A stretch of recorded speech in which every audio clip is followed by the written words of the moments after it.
El audio está apagado. Ay, disculpe. Me emocioné, disculpe. Ahora sí. Bueno, ahora son 70. Voy a empezar otra vez. Muy buenas tardes a todos los que están presentes. Disculpe este pequeño inconveniente. Mi nombre es Camila Paulina Quispe Torres y quiero dedicarle que el taller de estudios penales le brinda un cordial saludo y también se les agradece su participación a este primer evento institucional denominado Cuestiones Actuales del Derecho de Estudio Crítico de la parte general y la parte especial. Como lo vuelvo a repetir, la que les habla, mi apellido es Quispe Torres y soy miembro principal de este taller de estudios penales, en lo cual en esta ocasión les tengo el agrado de presentarle a nuestro profesor asesor, el doctor Víctor Roberto Prado Saldarriaga, a quien le extendemos un cordial y un agradecimiento enorme en nombre del taller por haber aceptado gentilmente nuestra invitación a este magno evento. A modo de recomendación, algo pequeñito, se les solicita que se fijen de sus micrófonos, que acabo de escuchar ahí en uno, y también de sus cámaras, que estén apagados para que evite cualquier interconexión o cualquier interferencia, y que pueda hacer de esta ponencia menos agradable en su momento. Mencionarlo también que si tienen algunas preguntas, los pueden dejar en sus casillas de los comentarios, tanto por este medio o por Facebook, y se les estará entregando las preguntas al final de la ponencia para que el profesor lo responda. Ya para empezar con esta ponencia, con esta disertación, realizaré una breve presentación de nuestro ponente, quien es hoy en día el doctor Prado Saldarriaga, en lo cual es abogado por la Universidad Nacional Mayor de San Marcos, es doctor en Derecho en la Universidad de Valencia, en España, ha realizado estudios de especialización en Derecho Penal y Política Criminal en el Max-Plan en Alemania y en las universidades de Alcalá de Henares y Alicante en España. Además, es catedrático principal de Derecho Penal en la Universidad Nacional Mayor de San Marcos, secciones de pregrado y posgrados. Asimismo, es profesor en la Pontífica Universidad Católica del Perú. Y finalmente, y no menos importante, es nuestro profesor asesor de este taller. Bueno, sin más que decir, sin más preámbulos, daré paso al doctor Víctor Prado, quien en esta oportunidad disertará un tema muy importante, un tema muy debatible hoy en día, que son las organizaciones criminales en el Perú, características y diferencias en la legislación y jurisprudencia. Adelante, doctor. Muy buenas tardes, estimada Camila, estimados amigos del Taller de Estudios Penales, estimados amigos que nos acompañan en esta sesión.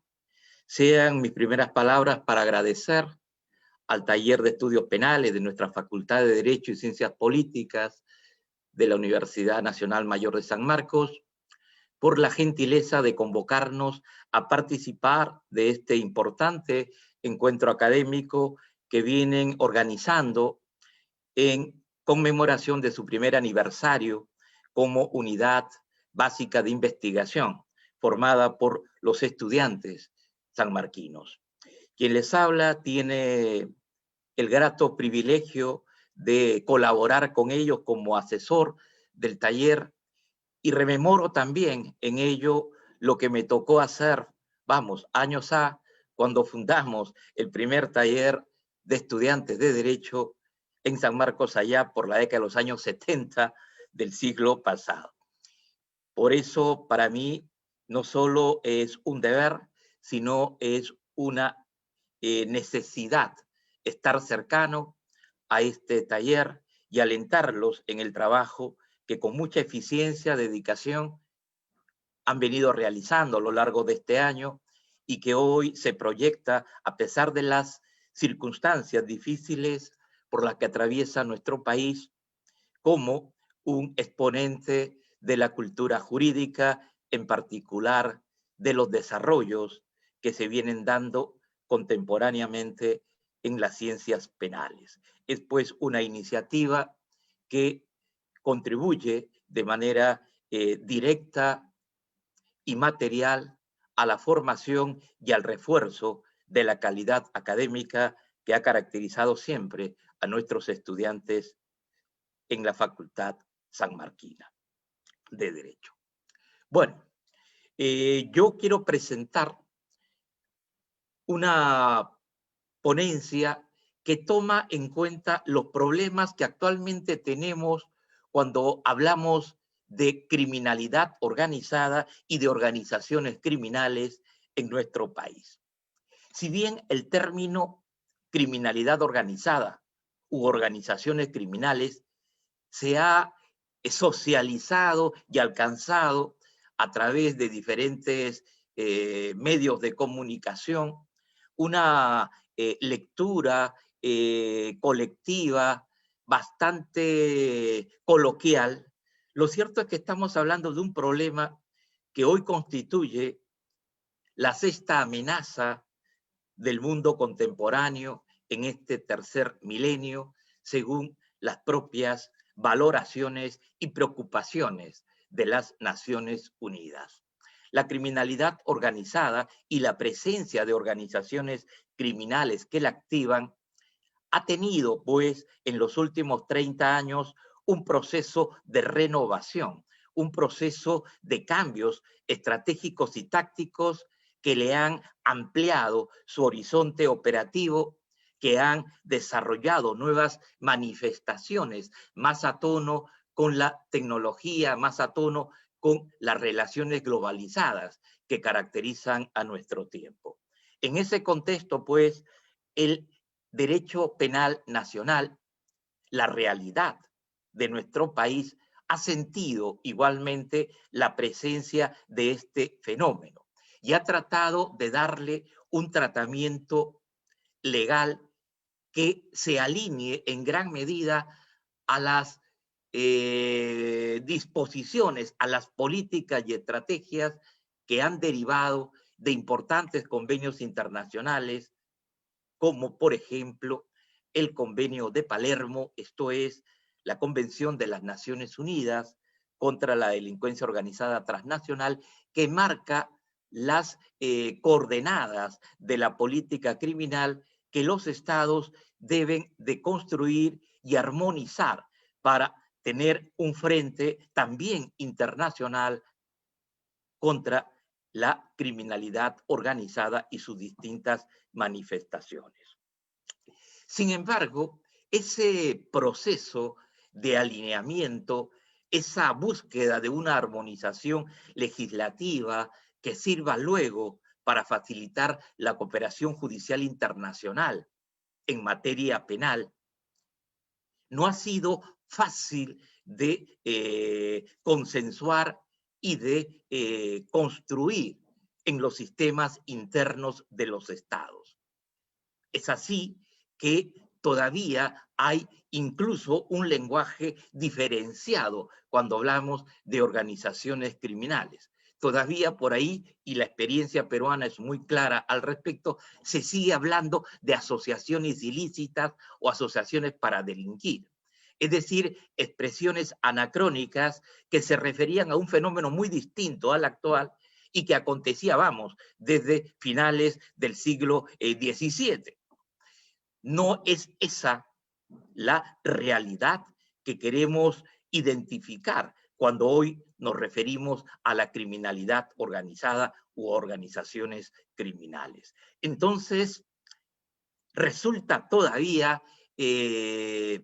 complicado poder construir un marco legal que grafique y permita esa actuación conjunta de los estados frente a esta amenaza mundial. Yo quiero entonces referirme a cuál ha sido el proceso de construcción de conceptos cuando menos operativos en el plano de la legislación, pero también de la jurisprudencia que se han ensayado en el Perú como referentes para la tipificación y sanción de organizaciones criminales y de los delitos que desde ella o con intervención de ellas se produce en nuestra realidad. Esa va a ser entonces la línea de mi discurso en esta ocasión. El sumario trata justamente de partir de ese enunciado general y problematizar por qué en el Perú resulta complicado referirse a la criminalidad organizada en un plano teórico, en un plano legislativo y un plano práctico para los operadores del sistema de justicia. Pero también hacer una breve alusión a cuáles son las características criminológicas y criminalísticas que distinguen las manifestaciones de la criminalidad organizada que operan en la realidad nacional. Ese también es un punto esencial porque constituye, como veremos, una clave para poder entender la evolución reciente del marco legal que rige esta identificación de organizaciones criminales y que podemos mencionar se manifiesta sobre todo con particular necesidad como consecuencia de la inserción de categorías, de fórmulas legales incorporadas con el decreto legislativo 1244 y entre las que obviamente motivan mayor atención están la referencia que nos hacen los artículos 317 y 317b. El primero para referirse a la existencia de organizaciones criminales y el segundo para hacer mención a la existencia o coexistencia mejor de bandas criminales. ¿En qué casos, pues, podemos adscribir una estructura delictiva a uno u otro de esos artículos? Ha sido el problema que ha buscado resolver la doctrina y la jurisprudencia en los últimos años y que finalmente ha encontrado un punto de consenso en la configuración de un acuerdo plenario emitido por la Corte Suprema de Justicia de la República hacia finales del año 2019. Esa va a ser entonces la línea de exposición que voy a seguir y que grafica el sumario que estamos presentando. Obviamente tocaré esto de manera bastante puntual por razones de tiempo y dejaré más bien unos minutos para poder absolver las preguntas que ustedes consideren pertinentes formularme en torno a esta temática. Comencemos identificando la situación problemática. La situación problemática surge por el hecho que la expresión criminalidad organizada y conceptos afines a ella son múltiples en el marco normativo vigente.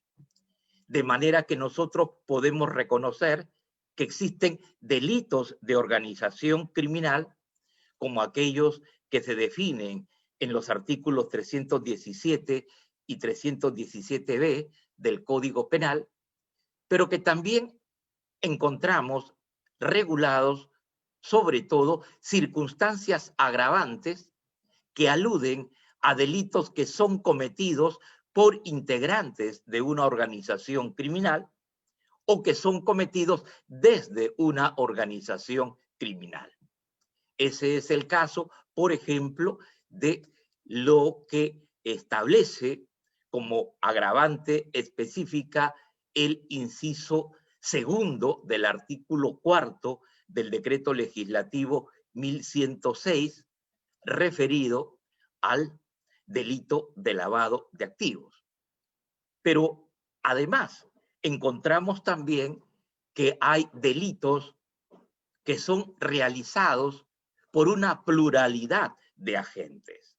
Una pluralidad de agentes que interactúan de manera concertada y conjunta y que realizan determinados delitos, muchos de ellos también frecuentemente realizados por organizaciones criminales.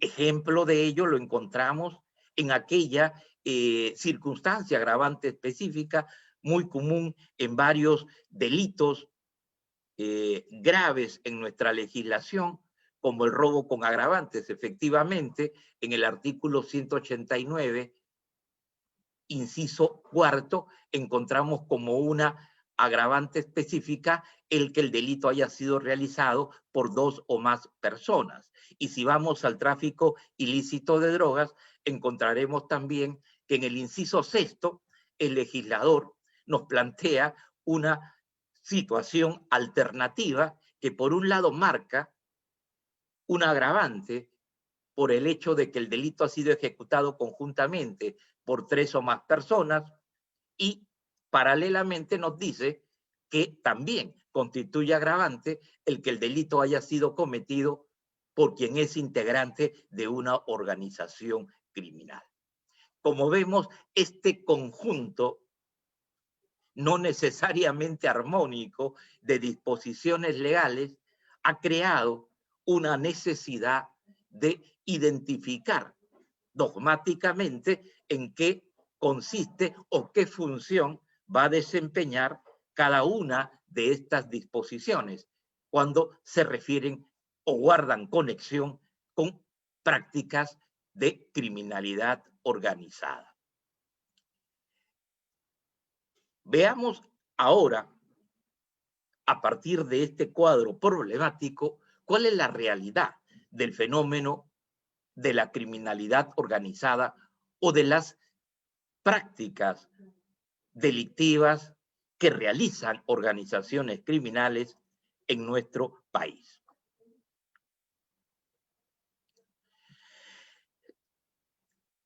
Se ha trabajado poco, diría yo, sobre esta problemática de manera importante a nivel de criminología aplicada.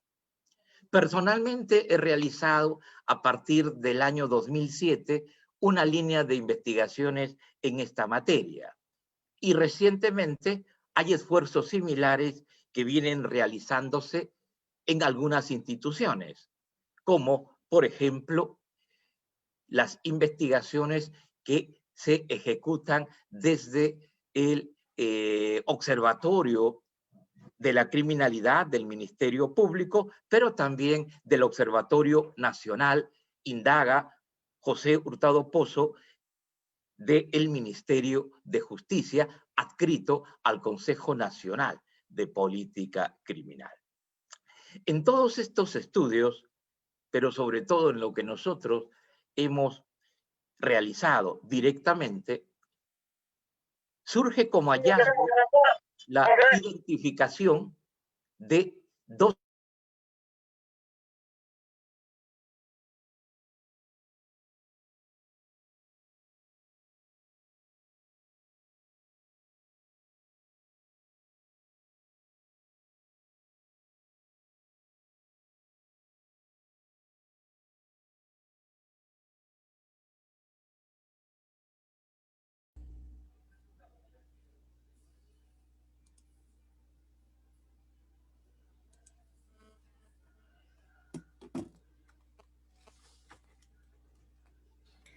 Doctor, su audio está apagado.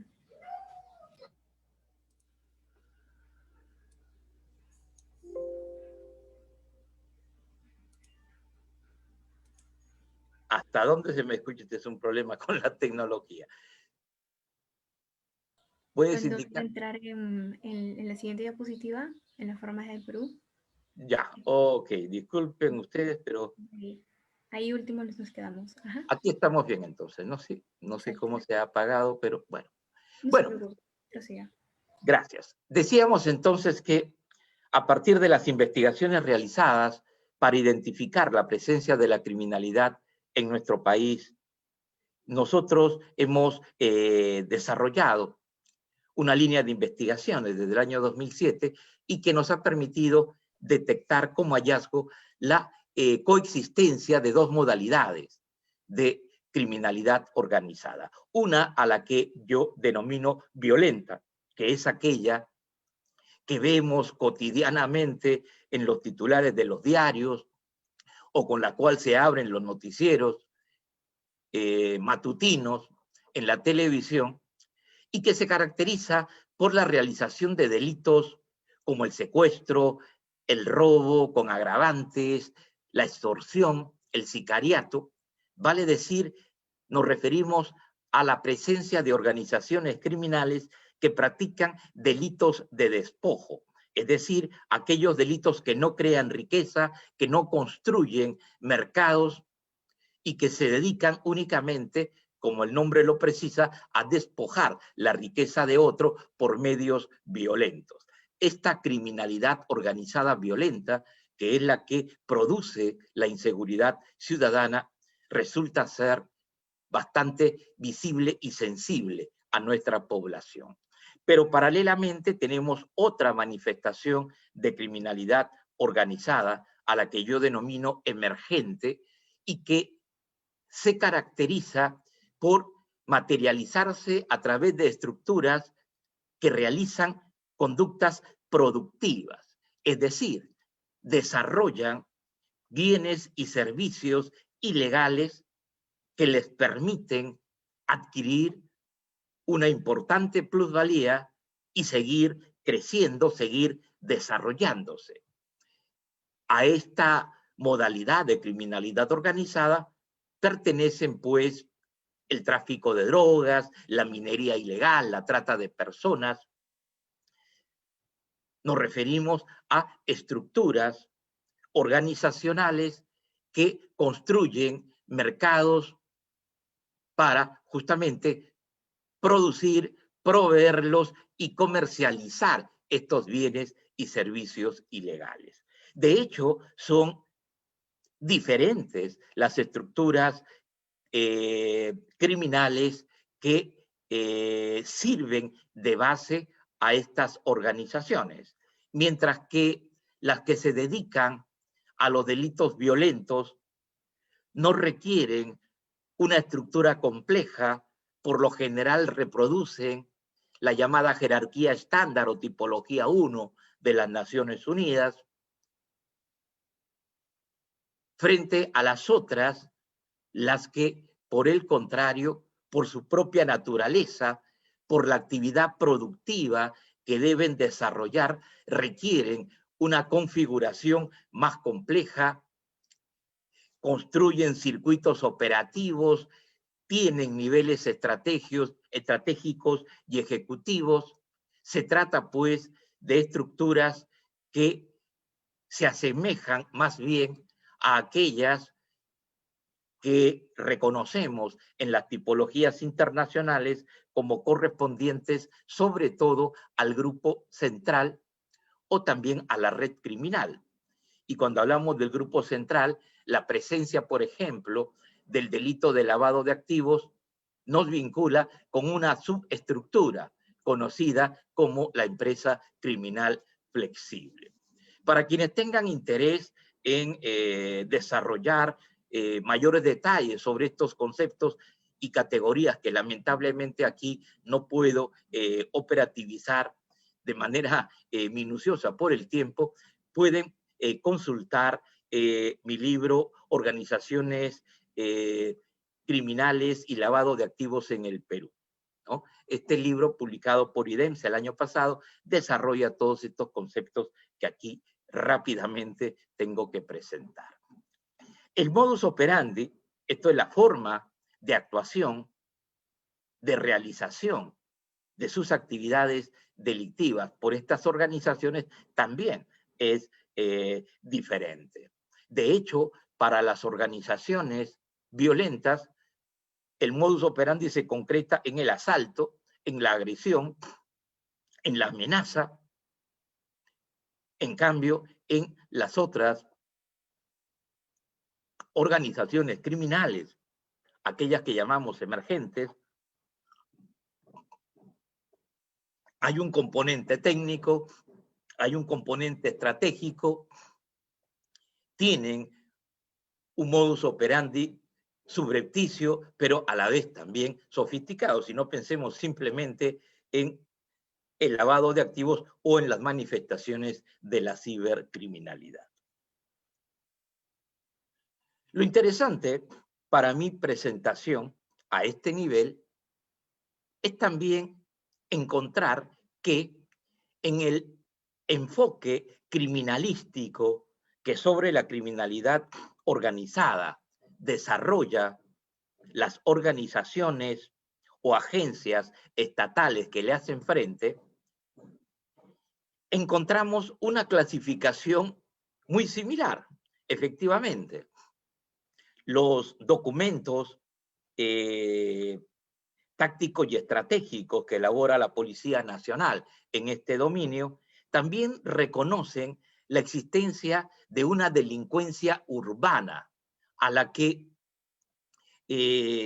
podríamos señalar nosotros como equivalente a la que nosotros llamamos delincuencia organizada o criminalidad organizada violenta. En el marco de la tipología policial, esa forma de estructura y de actividad se manifiesta en lo que se denomina por ellos la delincuencia urbana violenta. Y lo que nosotros hemos designado como delincuencia o criminalidad organizada emergente en el caso de la tipología policial con su interés criminalístico es identificado como la criminalidad organizada de economías ilegales.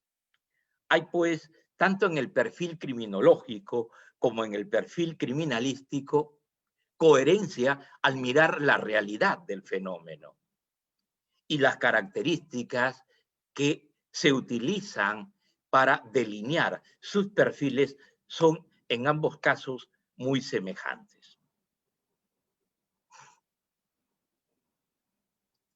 De hecho, la llamada criminalidad organizada ligada a las economías ilegales es la más importante en términos de recursos, en términos de espacios de influencia, en términos de despliegue policial para su control, como lo podemos detectar en la diapositiva que tienen ustedes y que hace referencia a los resultados de los mega operativos, esas operaciones combinadas que realiza la policía con intervención del Ministerio Público cuando se trata de desarticular grandes organizaciones criminales.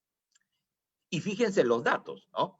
En el periodo que usamos de comparación, 2016, 2018, las cifras son bastante discretas. Sin embargo, cuando vamos al otro escenario, que es el de las bandas, pues nos encontramos que estas cifras son bastante altas, ¿no? Alguien diría, vamos, en el Perú abunda las bandas, esto es, las organizaciones dedicadas a los delitos violentos. Y por lo que se ve en la televisión y se escucha en los noticieros, pues el hombre común piensa que eso efectivamente puede ser cierto. Hoy, incluso en la coyuntura de pandemia que vivimos, todavía se hace sentir esa inseguridad que proyecta la recurrencia, la frecuencia de estas bandas en el quehacer cotidiano de la vida de las personas. De hecho, pues las estadísticas nos arrojan mayor eficacia de la policía cuando se trata de interdictar, cuando se trata de enfrentarse con estas bandas criminales dedicadas a delitos violentos. Entonces, volvemos a mencionar, hay pues características y hay perfiles muy definidos. Las organizaciones criminales violentas tienen un modus operandi, tienen una forma de actuación, tienen una composición interna que las hace más vulnerables o más fáciles de detectar e intervenir por las agencias policiales. En cambio, cuando hablamos de las otras, de las organizaciones dedicadas a la criminalidad organizada emergente, las posibilidades se reducen notablemente, porque se trata de estructuras que actúan en espacios más alejados de las zonas urbanas, además porque cuentan con una capacidad que les permite crear mecanismos de impunidad que afectan la capacidad operativa de las agencias policiales, y de allí que los resultados requieren un gran despliegue de las unidades policiales y una inversión de recursos muy superior que aquella que se emplea para el combate a las bandas criminales. Pero aquí es donde comienzan entonces nuestros problemas y nuestras necesidades de diferenciación. En la diapositiva yo he incorporado los conceptos que utiliza la policía para hacer diferencias. Y nos habla de una banda criminal y nos habla de una organización criminal o del crimen organizado. Y construye en ambos casos perfiles similares a los que plantea el Código Penal en los artículos 317 y 317b. Sobre todo, utiliza la misma referencia a un elemento negativo para marcar la distinción entre una y otra, que es lo que hace justamente el Código Penal, ya que el Código Penal, cuando se refiere a la banda delictiva, hace mención a que son aquellas estructuras integradas por dos o más personas, pero que no tienen alguna o algunas de las características de la organización criminal. Y la organización criminal es aquella que está en el artículo 317. Y luego, como pueden ustedes observar, en la operativización del concepto que este glosario policial hace de crimen organizado, detalla pues varias características, sobre todo que pueden estas estructuras penetrar el espacio de la economía formal, de la economía legal, aplicar al interior de ellos actividades delictivas paralelas o de lavado de activos.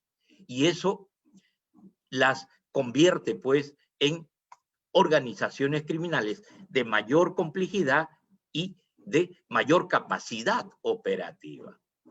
Entonces, la pregunta que surge de inmediato, y es la que se plantearon también los operadores del sistema penal para aplicar o el 317 o el 317b, es cuáles de esas características de las organizaciones criminales referidas en el 317 no deben de existir para afirmar la existencia de una banda delictiva. El desconcierto fue marcado. Y claro está, el artículo 317b no precisaba cuáles eran esas características que no debían de darse para que pudiéramos hablar de una banda criminal.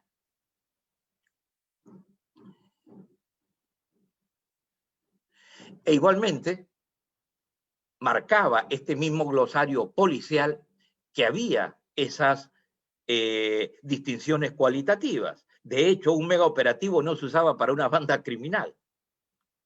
Y de hecho, cuando se hablaba de organización criminal, se pensaba en una agrupación de mayor capacidad estratégica y operativa, así como de mayor volumen de integrantes, puesto que partía de 3 a más personas.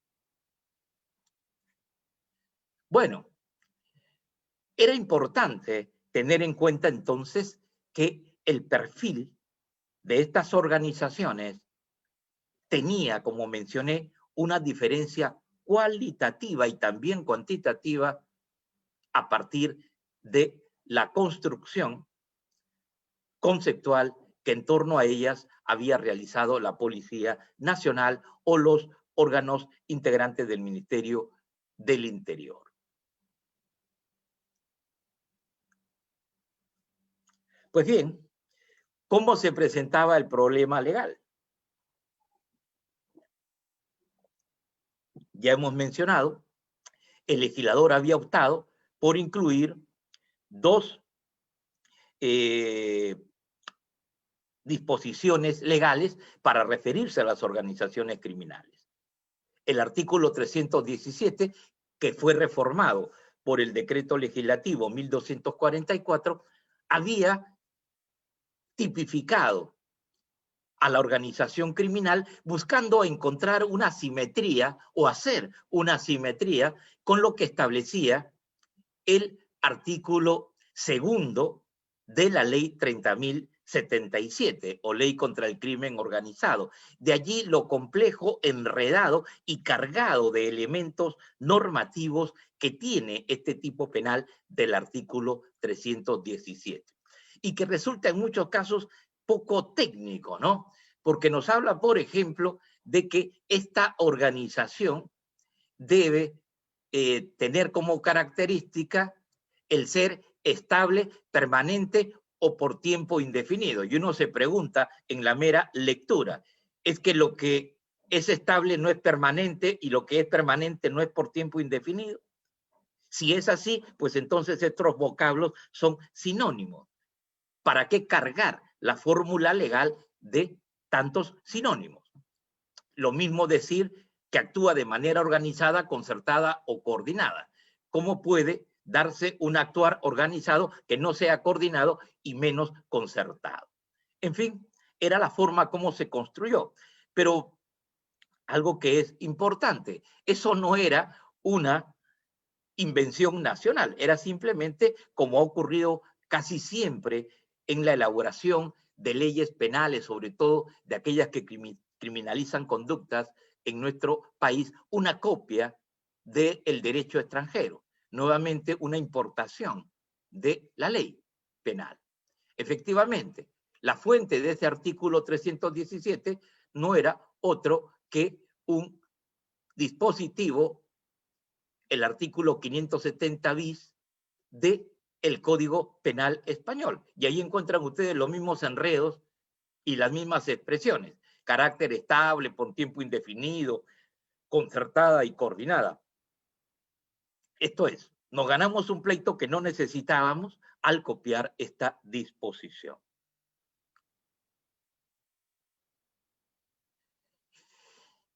Más grave fue el problema cuando se incorporó este artículo 317b, al cual se le dio el nombre de banda criminal. Y la pregunta inmediata, ¿necesitábamos un delito de banda criminal? ¿No era suficiente el del artículo 317? Pues al parecer del legislador nacional no, y por eso incluyó este artículo, que como ya hemos mencionado, tenía como componente curioso el mencionar que la diferencia estaba en que en esta banda criminal no concurría alguna o algunas de las características de la organización criminal del artículo 317. Pero lo que el legislador se olvidó es de decirnos cuáles o cuántas, dejando pues abierto este espacio a la especulación del arbitrio judicial y también de la doctrina nacional, que no hizo lo que debía de hacer, ir a buscar la fuente, que era lo más sencillo, como nos tocó trabajar a nosotros. ¿Por qué? Porque si uno buscaba la fuente de este artículo, se iba a encontrar con varias cosas. En primer lugar, que la banda criminal fue incorporada al Código Penal por un decreto legislativo, no hubo debate parlamentario. El decreto legislativo 1244, además, fue un aporte que se delegó al Ministerio del Interior. O sea, en el Ministerio del Interior se construyó el decreto legislativo 1244. Y al hacerlo, los técnicos del Ministerio del Interior y de la policía se preocuparon de una realidad concreta. ¿Cuál era el hecho de que ellos intervenían constantemente a grupos de personas que realizaban delitos violentos y a los cuales se le imputaba por parte de los fiscales el ser parte de una organización criminal, de aquellas previstas en el artículo 317, y claro está, no calzaban típicamente. El efecto de esa falencia finalmente era que se absolvía por esa imputación o se archivaba el caso y se dejaba en libertad a los implicados. Eso preocupó de manera bastante sentida a la policía y al Ministerio del Interior. Y entonces ellos entendieron que faltaba un tipo penal distinto del 317 y que sirviera justamente para poder procesar, intervenir y sancionar a estos grupos, llamemos menores, de delincuentes que eran mayormente integrantes de una organización criminal que se dedicaba, como lo van a señalar también en la exposición de motivos, a la comisión de delitos violentos. Esto es, de delitos de delincuencia común. Por ende, el artículo 317 iba a cubrir un espacio que no podía cubrir el artículo 317, perdón, el artículo 317b. Iba a cubrir un espacio que no podía ser cubierto desde el artículo 317, porque esta última norma resultaba muy compleja, con muchos requisitos que no se iban a encontrar en esas estructuras básicas que cometían estos delitos, mayormente de robo, mayormente de secuestro o de extorsión.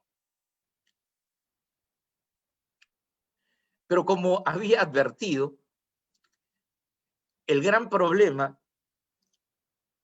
en realidad era la fuente legal, ya que el legislador nuevamente siguió aquí para construir nuestro artículo 317b sobre banda criminal, lo dispuesto en el artículo 570 ter del Código Penal Español. Fíjense, es la misma redacción, perdón.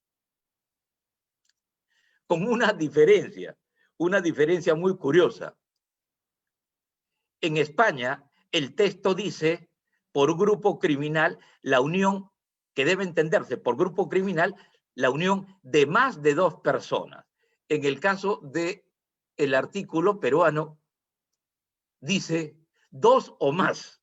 Y esta sutileza en el lenguaje es significativa, porque a la postre lo que nos está diciendo el legislador español es que tanto una organización criminal como un grupo criminal tienen un número de integrantes similar, porque más de dos no puede ser sino tres. Y tres es lo que se exige en el artículo relacionado a la organización criminal. Moraleja, ¿qué es importante deducir de todo esto?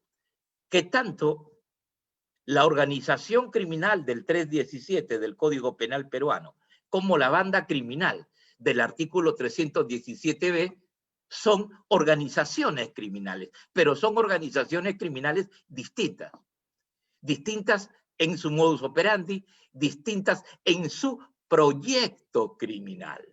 Y eso es lo que va a ser determinante en las decisiones que va a adoptar la jurisprudencia.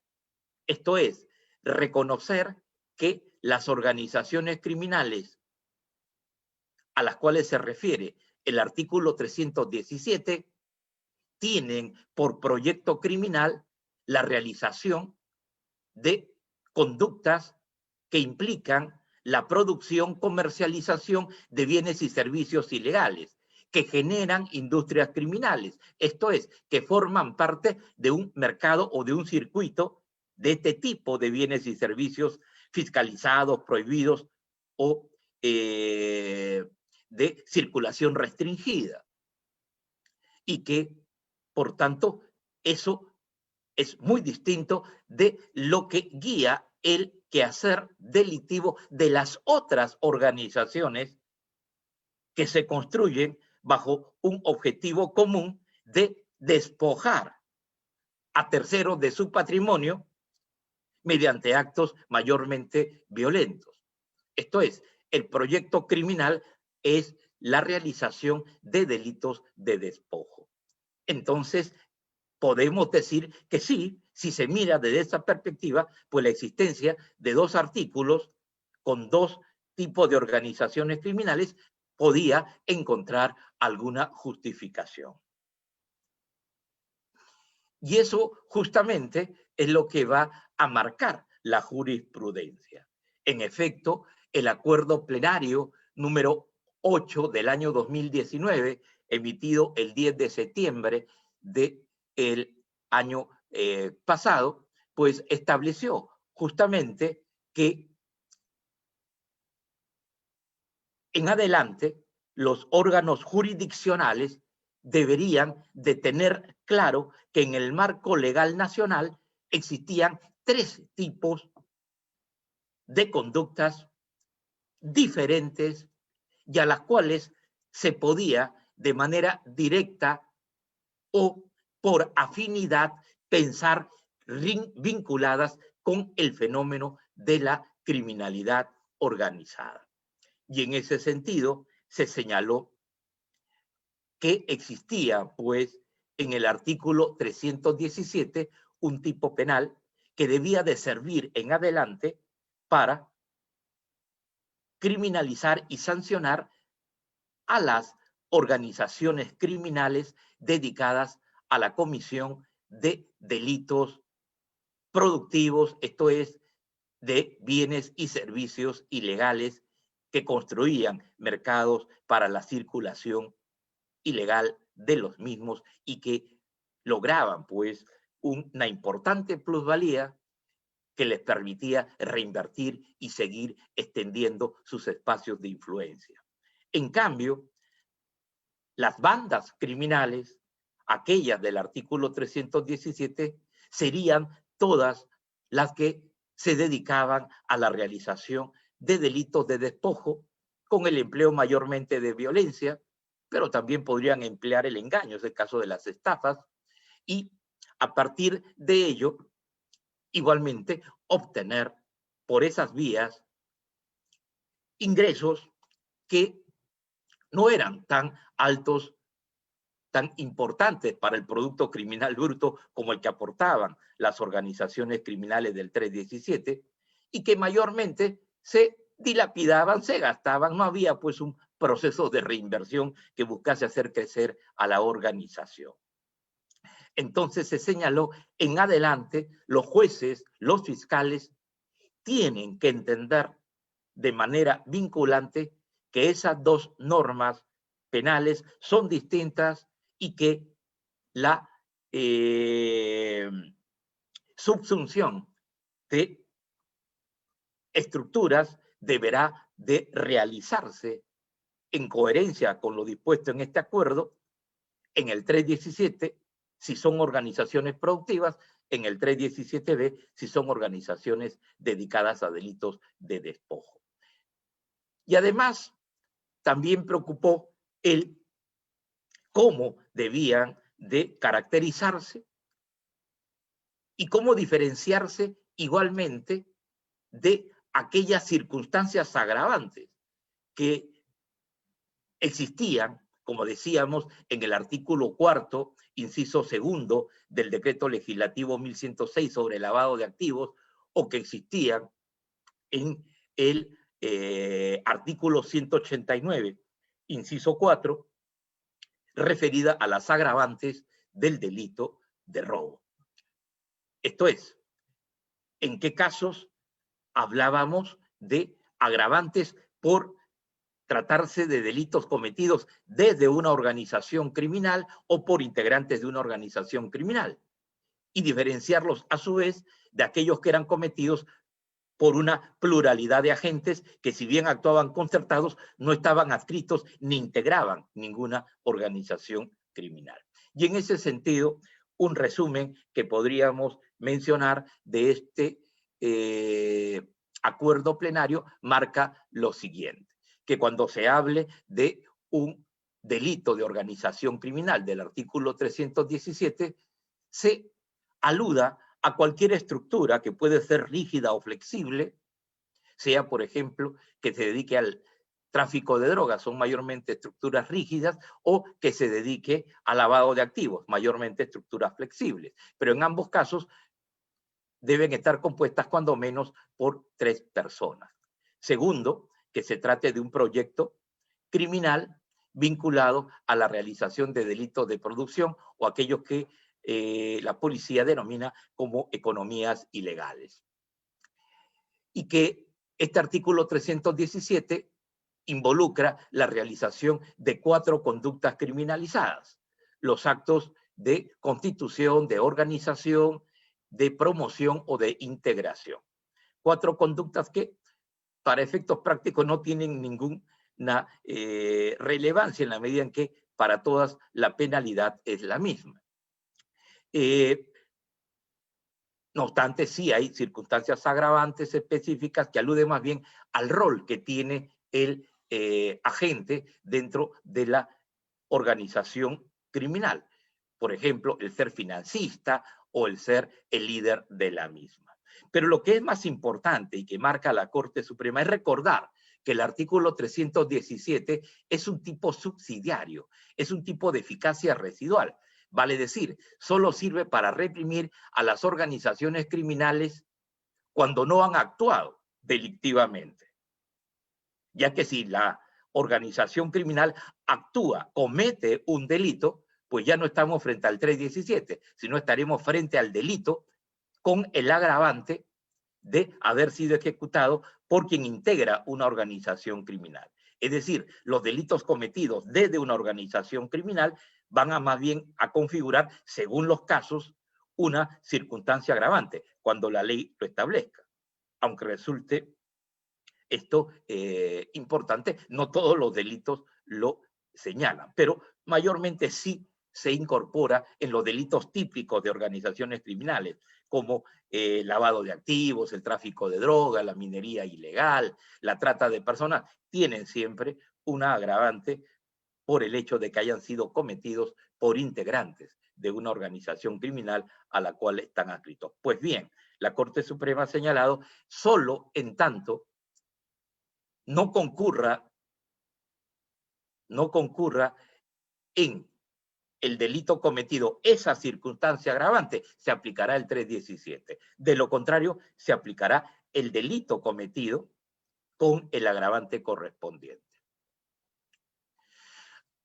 En el caso de la banda, pues menciona igualmente que se trata de una estructura muy básica, mínima, dedicada a delitos violentos, que solo incluye 2 conductas: el liderar y el conformar y el integrar la organización.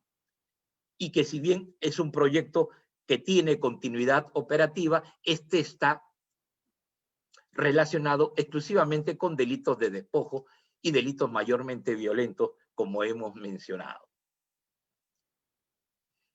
Importante. La operatividad también es residual. Esto es decir, la banda criminal, como estructura sancionada en el artículo 317b, solo funcionará si es que el delito cometido no tiene una circunstancia agravante que aluda a que sea ejecutado por una organización criminal. Porque si eso ocurre, como en el caso del delito de robo, que cuando es ejecutado por quien integra una organización criminal puede llegar a una pena de cadena perpetua, un exceso más de nuestra legislación en cuanto a penalidad, o también en el caso del artículo 297, inciso sexto, cuando se refiere a que el tráfico de drogas lo realice quien integra una organización criminal. Sí, el delito cometido no tiene esa agravante, pues habrá un concurso real de delitos entre el delito de organización criminal y el delito cometido desde la organización criminal o por quien era integrante de la organización criminal. Y para cerrar el círculo, pues el legislador se ha referido, la jurisprudencia de la Corte Suprema se refirió también al concierto criminal, vale decir, a la circunstancia agravante de pluralidad de agentes que ejecutan conjuntamente un delito que no tienen continuidad temporal. No hay pues un proyecto de realización continua en el tiempo e indefinido, sino que es un concierto, es un delito de ocasión, y donde las personas conjuntamente lo ejecutan. Pues bien, la Corte Suprema marca aquí la siguiente referencia. Dice, si se trata de un concierto y este tiene en el tipo de delito realizado un agravante de pluralidad de agentes, se aplicará el delito más su agravante de pluralidad de agentes. Esto es una agravante específica, como en el artículo 189, inciso cuarto, que se refiere justamente a la pluralidad de agentes, pero donde no hay una adscripción a una estructura, no hay pues una banda. Y también, si el delito cometido no cuenta con un agravante por organización criminal, pues entonces habrá que considerar que el concierto implica el delito cometido más el agravante genérico, si cabe aplicarlo, establecido en el artículo 46, literal I del Código Penal. De esta manera, pues, la jurisprudencia ha establecido criterios que deben de ser aplicados de manera uniforme, homogénea y vinculante por los jueces y también por los demás integrantes del sistema operativo penal.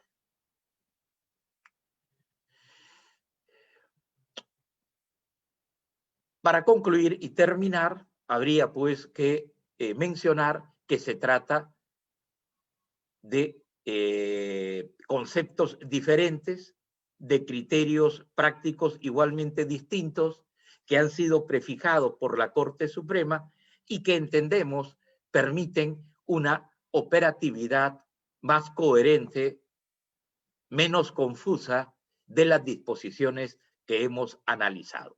Con eso concluyo mi presentación, agradeciendo nuevamente al taller y a ustedes por su atención. Quedo atento a las preguntas que consideren pertinente formular. Muchas gracias, doctor, por la disertación que nos ha brindado el día de hoy. Pasaremos entonces a leer algunas preguntas que le han dejado nuestros participantes en los chats. Y ya hay preguntas, así que lo voy a leer a partir de ahorita. Gloria Palomino nos dice, una pregunta, ¿por qué cuando se trata de un caso donde hay variables, que el delito sea banda criminal o organización criminal, los entes encargados como el Ministerio Público, entre otros, no se ponen de acuerdo? ¿A qué se debe? Se supone que no se debe generar controversias, sino ambos tener las mismas percepciones acerca del caso. ¿Me podría dar su apreciación acerca de ello? Muchas gracias, doctor Prado. Sí. Bueno, muy concreto. Lo que has mencionado es efectivamente una situación problemática que no debería de darse. Partiendo de la propia construcción de la ley, las cosas deberían de quedar claras. Partiendo de una necesidad político-criminal de actuación coherente y útil frente al problema también. Pero ocurrió.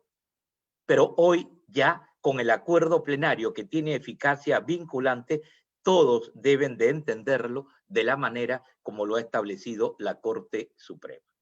Para eso es la jurisprudencia vinculante que emite el máximo tribunal, cumpliendo obviamente su función nomofiláctica para ordenar la aplicación de la ley.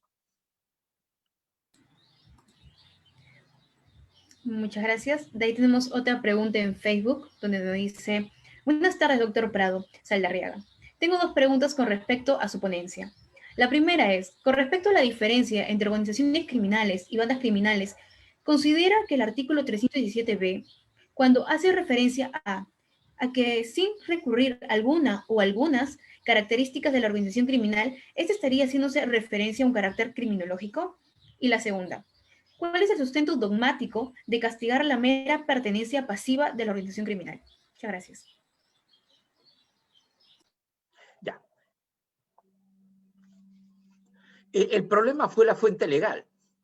Esto es, si yo hubiera tenido que hacer la norma, nunca hubiera mirado la legislación española, porque es muy mala en este dominio, ¿no? Tiene un problema de origen, que ellos han tratado de resolver también en línea dogmática. Pero vamos, si ellos tenían un problema, ¿para qué traerlo al Perú? De allí que la cosa hubiese sido más sencilla. Tal vez construir un solo tipo penal, haciendo diferencias entre las organizaciones y tratando con mayor penalidad a una que a otra, porque de hecho las organizaciones criminales, las que se dedican a delitos productivos, tienen una construcción, una consistencia y un nivel de influencia que proyecta mayor desvaloración social y por ende merecen una mayor penalidad que la de las bandas criminales. Lo otro que señalas, vamos, esa es una cuestión de política criminal necesariamente. La tendencia desde la Convención de Palermo es que ni siquiera se conspire para construir una organización criminal. Esa es la intención política de adelantar la represión a la existencia o a la mera existencia de las organizaciones. Y reitero, esto se discutió mucho en Palermo y así se planteó, sobre todo con la existencia de las experiencias norteamericanas que permitieron, por ejemplo, la detención de John Gotti. Esto es la famosa Acta Rico, esto es la que planteaba la criminalización de la conspiración criminal. No hay ya en la actualidad una discusión de si esto está bien o está mal, está simplemente. Y lo que se busca es que estas estructuras puedan ser interdictadas, puedan ser intervenidas, aún sin necesidad de que se proyecte su actividad criminal en casos concretos. Y el Perú ha admitido igualmente su incorporación. Esperemos Juan José Flores, quien hizo esta pregunta, haya resuelto todas sus dudas. Hay una pregunta en el Zoom de Guino, nos dice, doctor, criminológicamente se dice que el lavado de activos implica la prestación de servicio de lavados a otras organizaciones criminales en esa línea. En el Perú, ¿hay verdaderamente casos de organizaciones criminales conformadas por empresas dedicadas al lavado exclusivamente, más allá del precedente del caso HBC? Disculpe, no me sé aún las siglas. Ahí está. ¿Qué opinión le merece la sentencia del Tribunal de Casación italiano que declaró la nulidad de la sentencia contra la quinta organización criminal conformada por 32 imputados de la mafia capitales? Bueno, casos hay infinidad, ¿no?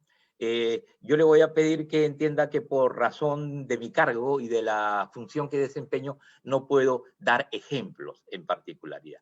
De que hay organizaciones criminales, sí. Ya que habló usted de la legislación italiana, la libertad se ha proyectado en la región, en nuestra región, sobre todo en los llamados países emergentes, entre los cuales está el Perú. El excedente de capital que tienen las organizaciones criminales puede ser trasladado hacia países donde se presenta una economía grisácea, emergente. El Perú es algo de ello, ya que somos un país con una alta tasa de informalidad, lo cual permite la penetración de estas organizaciones. Existen organizaciones, existen estructuras de diferente matiz, según el tipo de delito al cual se dedican las mismas, ¿no? Hay, vuelvo a repetir, varios ejemplos que podríamos mencionar en la experiencia, no solo nacional, sino regional. Y claro está, hay que recordar todas las vías, y es interesante. En torno al lavado de activos se ha mirado poco la experiencia de lo que ocurre en el sudeste asiático, ¿no? Hay países donde hay un problema muy serio de este tipo de infracciones y descontroles muy marcados, ¿no? Pensemos en Tailandia, en Malasia, en Camboya, ¿no?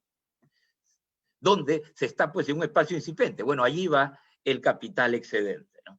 Porque todavía no hay controles muy bien definidos. Ok, hay una pregunta más de John Alex Torres Valavieso.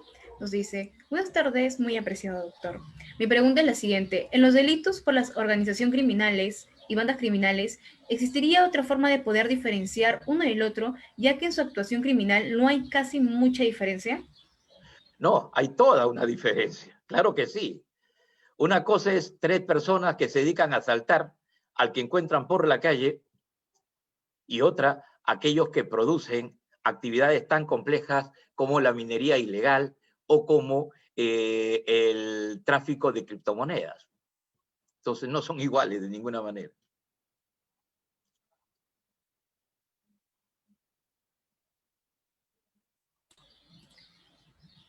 Bueno, nuevamente le agradecemos, doctor, por acompañarnos en lo que viene siendo nuestro primer evento institucional de este taller de estudios penales y lo invitamos a que nos pueda brindar unas últimas palabras finales para el día de hoy. Bueno, reiterarles mi agradecimiento, mis felicitaciones y mis augurios de seguir trabajando en la difusión del derecho penal en beneficio de su formación, de la formación de nuestros estudiantes sanmarquinos y de la comunidad jurídica nacional. Un fuerte abrazo a todos y felicidades nuevamente por este primer aniversario. Con esto y su venia me retiro. Hasta luego. Profesor, disculpe, Sí. un ratito, una última foto para este recuerdo de este Ah. primer evento institucional virtual. Les pido por favor a todos que estén presentes, prendan sus cámaras para que esto puedan compartirlo con sus amigos, puedan compartirlo también en sus redes sociales y no se olviden que estamos aquí todos presentes. A ver. Sí, están todos ahí, veo algunos compañeros. Sigan prendiendo sus cámaras, muchas gracias, muchas gracias. A las 5:11, aquí unos segundos, voy a tomar la foto. A ver, ahora sí. Todos sonrían ahorita. Voy a tomar 4 fotos, así que no hay excusa.